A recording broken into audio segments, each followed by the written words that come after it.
Hello, and welcome back to another edition of All or Not According to Jack with your host, Jack Toledano.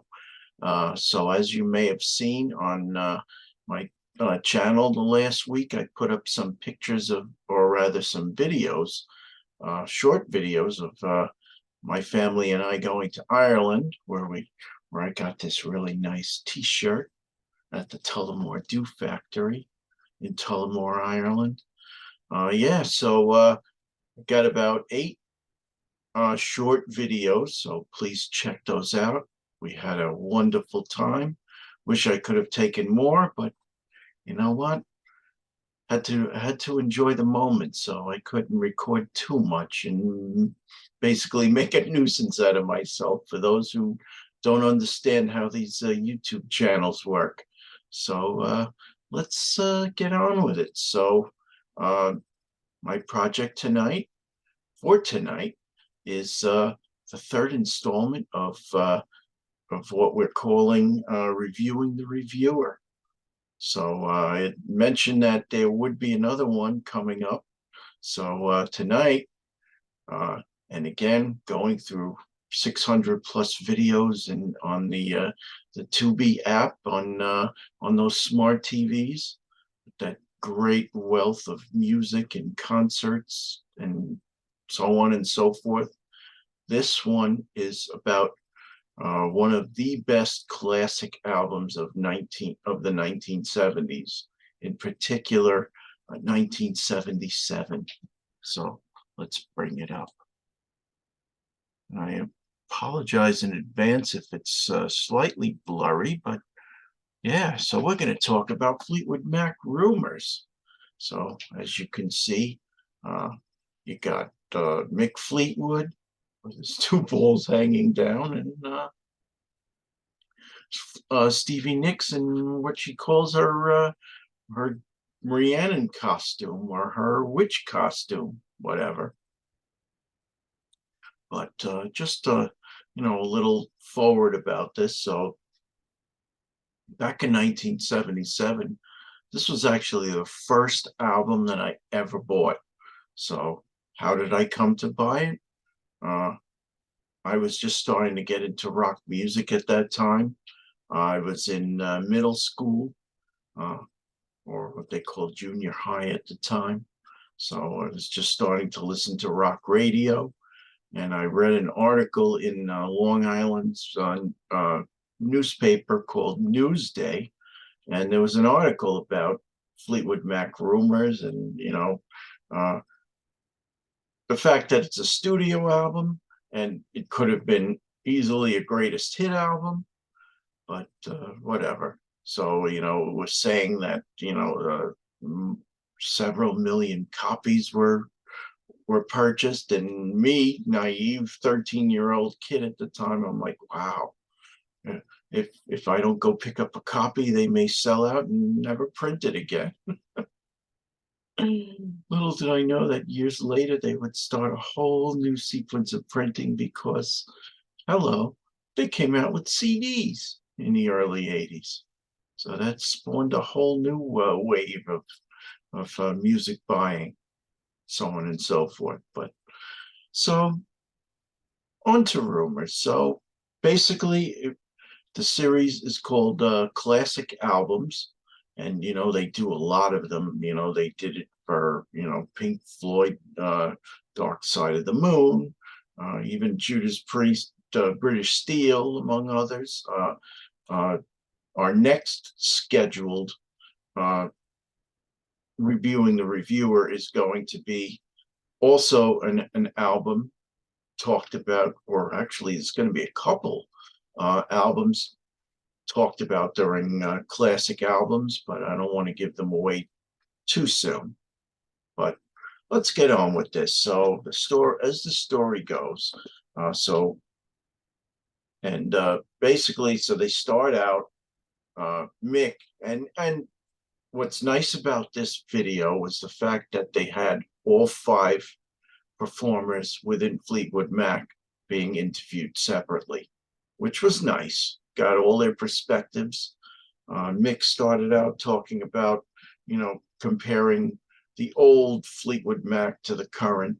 The fact that they were a blues band, and they had Peter Green, Mr. Green Manalishi himself, uh, you know, Bob Welch, all so many other names that came and gone. But basically, they not only were they looking for a studio to record, and this was prior to the album Fleetwood, self-titled album Fleetwood Mac, what they called the Fleetwood Mac White Album. They were looking for a studio, and in the back of Lindsay's mind, he thought that Bob Welch was going to leave, so they might be also looking for a guitarist. So producer Keith Olsen is his name.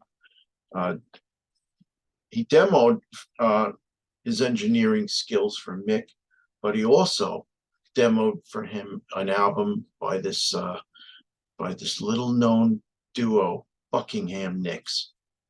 Mick liked Lindsay as a guitar player, so he met Lindsay, offered him a job as the guitar player in Fleetwood Mac, but Lindsay, as it were, said that it was a package deal. Do you want me? You got to take my girlfriend, Stevie Nicks, as well. So then they cut to showing Rhiannon on stage, the five of them. They showed Rick Dashett, engineer, basically, and they talked to a couple engineers for the album, spoke, basically saying that Lindsay took point on the album. So Mick stated there were two challenges, making the new album and what was happening in their personal lives at the time. Two breakups were happening. Imagine. So they made the first album, Fleetwood Mac. It was successful. Say You Love Me, Rhiannon, Monday Morning, some Over My Head, some really good songs on that album. So their follow-up was Rumours, which we're talking about. But at this time, there was some real turmoil going on in the lives of Fleetwood Mac. So John McVie and Christine McVie. John's the bassist. Christine is the keyboardist, singer-songwriter. They were breaking up. They didn't really go into the reasons, but I can only surmise that John had a drinking problem and some other problems, and he did state later on that when you're around your spouse 24/7, some of your bad qualities start to come out, and I guess it was just too much for Christine, so they had to call it quits. Yet they were still together in this band. Meanwhile, Lindsay brings Stevie into the band. They're having problems. They're breaking up. So Christine started talking about how, they were basically writing songs about each other. So John suggested because they came into the studio with all these songs about each other, some negative, as it were. John suggested the name of the album called Rumours. Very aptly named. John talks about the breakup, being seen at his worst, and life on the road. And in a little while, Stevie talks about the difficulties of being in a band and life on the road. So Christine spoke. Basically, she didn't discuss her issues with John. They gave each other the silent treatment. It was more of a passive-aggressive thing between them, whereas Stevie and Lindsay would fight. They would have open, knockdown, drag-out brawls. Stevie and Lindsay could get along when crafting a song. John was not a writer, so it was just one-sided with Christine doing all the writing. Stevie makes her first appearance at about the 15-minute mark, where she's interviewed, and Uh, Let me tell you, they all gave a great interview, but in particular, I thought even John was very poignant. Christine was very poignant. Stevie, very, very, all very intelligent. They did themselves a world of credit the way they discussed this album. Very enjoyable. Not to mention pretty much every song was covered, not like my first reviewing the reviewer where Deep Purple and Rock, they only covered two freaking songs on the album. We'll get to that with some of the other reviewing the reviewers that I'm going to do, but this one, they did not leave a stone unturned. They discussed every song. Okay, so getting back to some of my notes, Stevie wondered if the album could be made. Lindsay thought that the breakups fed the material, and that was the appeal. Stevie wrote Dreams on a night when she had nothing to do in the studio. Uh, so she wasn't an instrumentalist in the band, although I come to find out that she does play guitar and she does play keyboards. And that's how she's able to basically write her own songs, not just write the lyrics, but put the music together basically to come up with a demo that she can present it back to the band, and they can then work their magic and arrange it, particularly Lindsay. All right, what's next? Stevie discusses having faith that the band can help build her song. Dreams did go to #1, so credit to the band on that one. She did state that Lindsay was able to take my songs and make them wonderful, only when he was happy with me, though. So my first comment, very cool watching parts of the songs fade in and out with the knobs as on the studio board, as it were.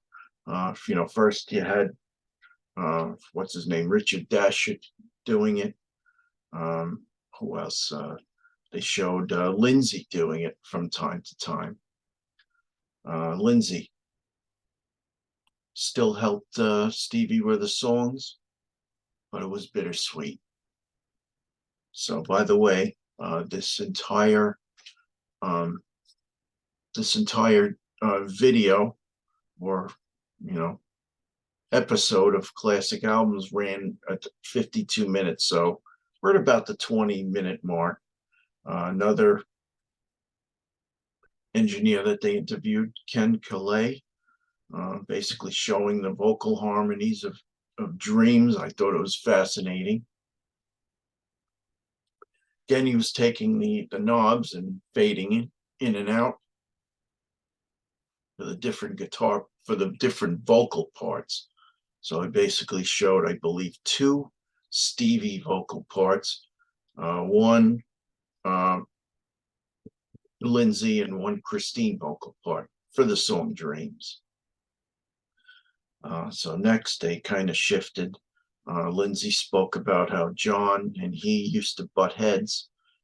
They needed to learn to appreciate each other's approach, and in hindsight, they did. And John very poignantly pointed out it's never about ego, always trying to craft the best song possible.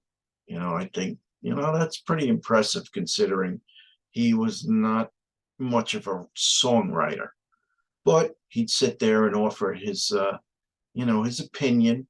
He would give his, play devil's advocate from time to time. Maybe we can do a little better in this part. Maybe, being the bass player. So then they go to Lindsay sitting at the board discussing Secondhand News, song that opens the album. Great song. When I bought the album, I just knew the hits, Dreams, Don't Stop, Go Your Own Way, You Make Love and Fun. I didn't really know Secondhand News, but that was a great song. Has a bit of a Scottish Irish folk song with pop elements to it. Bam, bam, bam, bam, bam, bam, bam, bam, bam, bam, bam, bam, bam.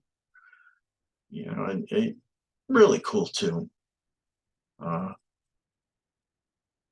I do skip around with some of these notes. They state that it's hard to be together recording during all the hard feelings, and the fact that the songs are about each other. So secondhand news could be construed as being about his relationship with Stevie. Dreams, we know that she's singing about Lindsay in that song. Never Going Back Again. I think that could be construed about multiple failed relationships for Lindsay. Uh, Don't Stop. I think that has a bit of a positive spin. Christine looking forward. Uh, Whatever. Uh, Go Your Own Way. It's a little more of a negative spin. That's Lindsay uh, loving you isn't the right thing to do. That's about Stevie. Uh, Songbird. That's not about any relationship breakup, but we'll talk about that. But that rounds out side one. Uh, Lindsay discusses Go Your Own Way, bringing in basically toward the end, he brought in an acoustic verse and, and again, playing with the knobs, showed how it fit into the song and great job. Definitely belonged in there. Okay, so now we're in the past the 30-minute mark. Stevie talks about how Dreams was hopeful, Go Your Own Way was not. Uh, she actually segues into Gold Dust Woman, being tired of the whole ordeal of being in a rock and roll band. She likened it to basically being in the army. Talks about the breakups. And, there were drugs at that time. Remember, it was the 70s, a lot more free drugs going around, a lot of cocaine. And I think that's what Gold Dust Woman talks about. Dig your take your silver spoon, dig your grave. Great song. Probably, I think, one of her better songs on the album. Lindsay talked about Gold Dust Woman being acrimonious towards him, more playing with the knobs. So cool. He isolates a harpsichord, isolates a Fender Rhodes. Christine's playing of the Fender Rhodes, an acoustic guitar. So it isn't just all about the lyrics. It's some of the very cool elements of the instruments that particularly Lindsay and Christine added, and even John with some of his bass parts. Didn't take a back seat to it all. Stevie, imagine a bad breakup and then spending the whole day recording with that person. I have to be honest, I don't think I could do it. It would be hard. I just would not want to spend any time with that person. I would not want to see that person. Uh, it would almost be like we'd have to be in different rooms recording our parts and, having them basically splice them together, years ago, in the days before digital, when you had analog recordings and, the big inch or inch and a half reel to reel tapes. So Mick talks about how Stevie and Christine basically rented a condo in Sausalito. By the way, they did record at the record plant in Sausalito, California, just on the other side of the Golden Gate Bridge. Uh, Basically, they needed some semblance of separation and privacy. They did become good friends. That was a nice thing. The guy stayed at the record plant house. Drugs being a norm in the business at the time, a sense that you couldn't do wrong. Now past the 40-minute mark. Stevie, a balance between being upset about the situation yet the music being really good. Richard Dashit, so much given to Rumours, so much effort. Didn't know if was there anything else to give. My opinion on that. Case in point, the next album they put out 2 years later, Tusk, which ran way the hell over budget. It was a 2 record set, and talk about overindulgence, and it was just a real disappointment compared to Rumours. So that's that. Then they talked about Don't Stop making the song. There was a large chorus of, well, everybody, even Mick and John were there in the chorus singing. Also, people from the record company brought down to add a chorus at the end, which was pretty cool. They did something, what they call a tack piano. They put some little metal bits or what something onto the piano strings to make it sound very kind of a tinny, tacky sound, as she, kind of a percussive piano. Very cool. Then they go into Christine's song Songbird, which I had left off at.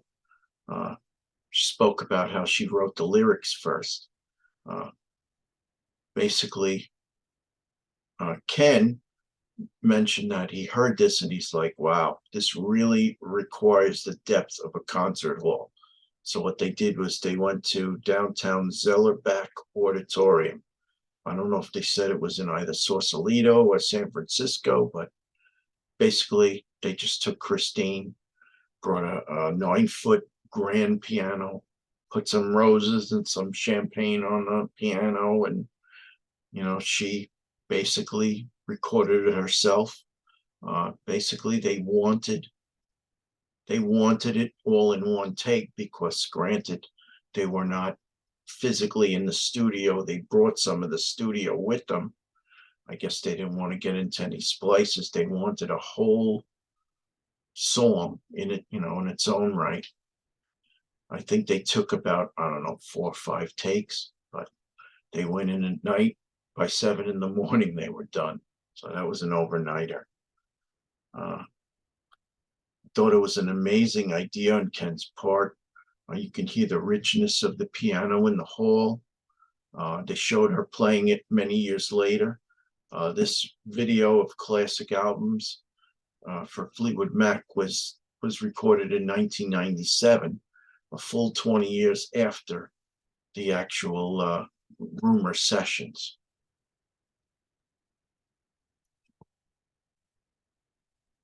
Okay, break.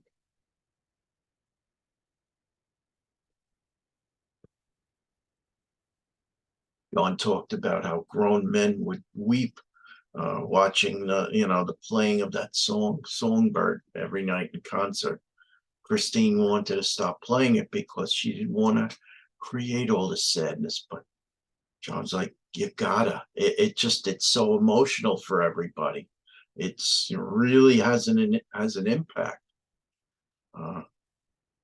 Then they talked about another of Christine's songs, talking about Mick holding everything together, segueing into the song "Oh Daddy," yet not always being there enough for his own children. But Christine saw him as the father figure or the matriarch of the group. Christine didn't know what we had with Rumours at the time. Lindsay mentioned that it took about a year to record. So now we're at about the hour mark. So a little bit of bad news for. So before we get into that, so side 2, you had the chain, basically the only group composition. And we'll talk in a little while about how that song came to be put together. You Make Love and Fun. That's a song that Christine wrote about a new boyfriend. It was actually the lighting director of Fleetwood Mac. So I guess she had to kind of keep him and John separated, so no fighting. Uh, I don't want to know, a song, a Stevie Nicks song. Basically, she called it an Everly Brothers thing. Very, a lot of vocals and folky. Uh, oh, Daddy, about Mick being the patriarch of the group, which we mentioned. And then the last one, Gold Dust Woman. Uh, we talked about that. What we didn't talk about was that so there was a 12th song that they had recorded for called Silver Springs. So by this point, so they had 3 Lindsay songs, 3 Stevie songs, 4 Christine songs, and 1 group composition. Uh, Fortunately, uh, I think it was Mick who broke the news to Stevie that fortunately that we're gonna have to hold that song off the album. We just back then, you had it was LPs. Generally it was what 35, 38 minutes and for an album. So they tried to cut it down. Ultimately they had to cut it off. Of course she wasn't happy at all. Uh, I think it was a little bit of a stretch. I think the fact that she got 3 songs on the album and Lindsay bringing her into the band and then they broke up and she was still in the band. I mean, come on. For me, that's the one negative. You got to take the good with the bad there. Um, Basically, it ended up as a B-side of Go Your Own Way. And who knew 20, 30 years later, they'd have all these CD reissues. So with the CD reissue, they did put the song back. Uh, is what it is. So last song they talked about was The Chain. So Stevie mentioned that The Chain started out with John's bass line at the end where it goes do do do do do do do do. Basically, that was what they started with, and that was at the end. They had nothing prior to that. So Stevie, so to build the song up, Stevie gave them part of a song. Lindsay contributed some guitar. There was not too much mention of what Christine contributed, but you know what? She's such a prolific songwriter. I'll give her the benefit of the doubt. The fact that this was the only oh, sneeze coming on. We're going to take a pause. All right, we're back. It's funny. So about a year ago, and around this time, we had the SOT Fest, and a lot of people said that, oh, it's great to meet you guys and gals. You're not just talking heads in a video on YouTube. You're actually real human beings, and yeah, we are real human beings. So that's why I had to pause this and sneeze and come back. And again, no commercials. So, very cool. Okay, so back to The Chain. So we said that Stevie gave them part of the song. Lindsay contributed some guitar. They didn't mention what Christine contributed, but she's such a great songwriter. I I believe she contributed. So co-lead vocals by 3. Uh, Basically, the episode ended with John's bass line again. Do do do do do do do do do do do do do do do do do. And then the credits roll. I'm going to give this probably the highest mark possible. 5 out of 5, just like the album. I mean, kick-ass songs on this album. Uh, I pretty much love this album. I mean, songs that I love: Secondhand News, Don't Stop, Go Your Own Way, You Make Love and Fun, The Chain. Goldust Woman. Doesn't get any better than that. Uh, Wayne Robbins' article in Newsday many years ago, they said it could have been called Fleetwood Mac's greatest hits, and he was right. I mean, you had what? You had, what did you have? 4 hit songs off this album. Plus, I Don't Want to Know and Goldust Woman made it onto FM radio. WPLJ played all these songs back in the day before they were wussed out years later. But check it out if you have a smart TV and you're on Tubi and you need something to watch, go check it out. Very easy to find it on the search bar. That's you know, I initially find my ideas just by scrolling through the 600, jotting down some notes of things that I might find interesting. What I'll do is I'll give it a dry run through, watch the hour or so without taking any notes, just to see if this is something that I would want to talk about. Granted, there were a few that I started to watch, and I won't name them, but they bored me, and I just hit the stop button, on to the next one. But this one, so far, probably the best of the best. So check it out. Jack Toledano. All or Not According to Jack. Again, please check out my Ireland videos. They were a lot of fun to do, and see me outside the country. And there's a couple of cameos by my son Jason and George, guy I do the wrestling videos with. He did have an announcement to make, so go check it out. Bye all.